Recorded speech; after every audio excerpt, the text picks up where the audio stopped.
Ok, donc on peut passer à la suite. On descend juste ici. Fonctionne également avec les chaînes de caractères. On va juste se mettre le reste en commentaire. Voilà, juste tout ce qui est console log, etc. Histoire de ne pas en avoir partout. Voilà. Parfait. Donc ici, on pourrait faire un const str est égal. Et là, on pourrait écrire quelque chose. Bonjour le monde. Voilà, parfait. Donc, imaginons qu'on ait envie d'ajouter comme ça chaque lettre de cette chaîne de caractères à un tableau. On pourrait faire const strcopy. Et je viens utiliser spread operator str comme ça. Et là, c'est bon. J'ai un tableau avec toutes les lettres à l'intérieur. Alors, évidemment, si on log strcopy, c'est mieux. Avec toutes les lettres à l'intérieur. Voilà, ça peut être assez pratique également avec donc les chaînes de caractères. Allez, on peut le mettre en commentaire et on arrive à la suite ici. Donc le destructuring, ça s'appelle l'affectation par décomposition. Là, ça s'appelle la syntaxe de décomposition, pour en gros utiliser, donc décomposer toutes ces valeurs dans une liste d'arguments ou dans un nouvel objet ou quoi que ce soit. Et là, on a l'affectation par décomposition. On va affecter des valeurs par décomposition. Consiste à créer des variables à partir des propriétés d'un objet ou des éléments d'un tableau. Affecter les propriétés d'un objet. Donc là, par exemple, j'ai un const user obj, username Carl, age 44, country, Germany. On a envie de créer 3 constantes à partir de ces 3 propriétés. Comment on pourrait faire? Const ici, j'ouvre les accolades, username, virgule, age, virgule, country, est égal, user, obj. Et voilà. Et donc là, si je log username, ça va fonctionner, si je log age, ça va fonctionner, etc., etc. C'est un moyen pratique et assez rapide, on n'a pas besoin de prendre plusieurs lignes, etc., de venir créer comme ça des constantes. Ok, ou des variables, ou tout ce que vous voulez, hein, des lettres, etc. Ok, donc j'enlève le console log ici. Donner un nom différent aux constantes.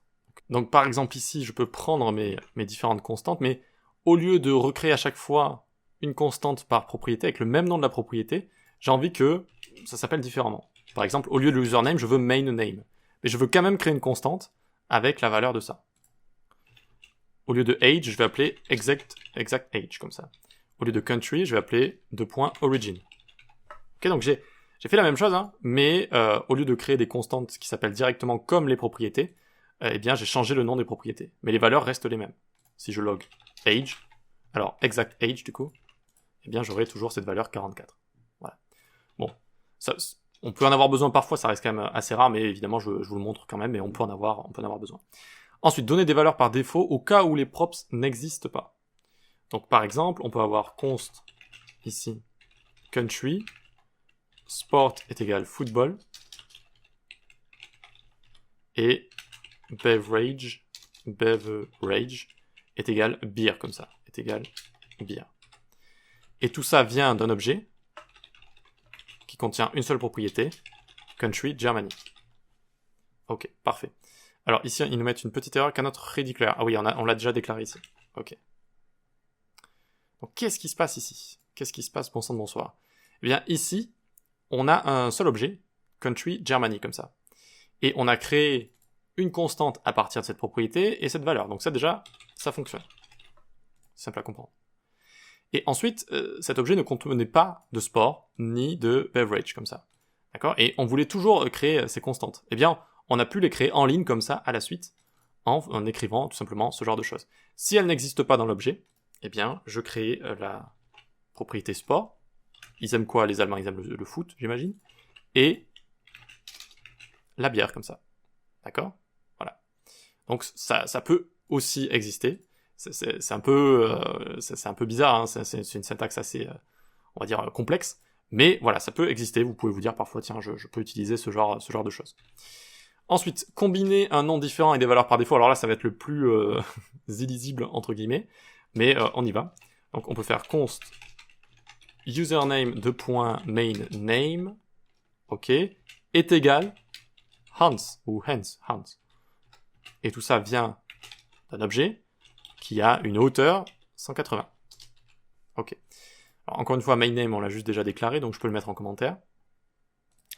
Ici, je suis venu créer une propriété main name à partir de username, et je vais donner une valeur par défaut, Hans.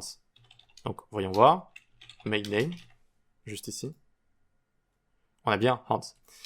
Donc, à la fois c'est une valeur par défaut, à la fois, ça va créer une constante ici, donc soit à partir de la propriété username si elle existe, soit si elle n'existe pas, eh bien ça va quand même créer une constante juste ici. Et j'ai envie de changer le nom de cette constante si elle existe déjà. Donc si en fait il y avait déjà username ici, .Anna, eh bien ça l'aurait changé.